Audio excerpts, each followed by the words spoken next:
വെറും 5 ദിവസം കൊണ്ടാണ് ബോക്സ് ഓഫീസിൽ 50 കോടി നേട്ടമെന്ന റെക്കോർഡ് സംഖ്യ ഉണ്ണി മുകുന്ദൻ ചിത്രം മാർക്കോ നേടിയത്.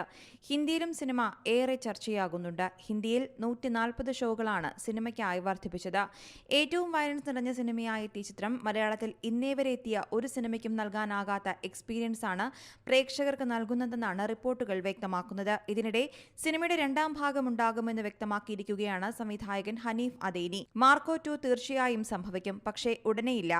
ഇപ്പോൾ കിട്ടിയ പ്രേക്ഷക സ്വീകാര്യത അനുസരിച്ച് വലിയൊരു ക്യാൻവാസിൽ വലിയൊരു സിനിമയായി വലിയ വയലൻസോടെ വരുമെന്നാണ് അദ്ദേഹം വ്യക്തമാക്കുന്നത്. നേരത്തെ ഉണ്ണി മുകുന്ദനും ഇക്കാര്യം പറഞ്ഞിരുന്നു. മാർക്കോ രണ്ടാം ഭാഗം വരുമെന്നാണ് നടനും വ്യക്തമാക്കിയത്.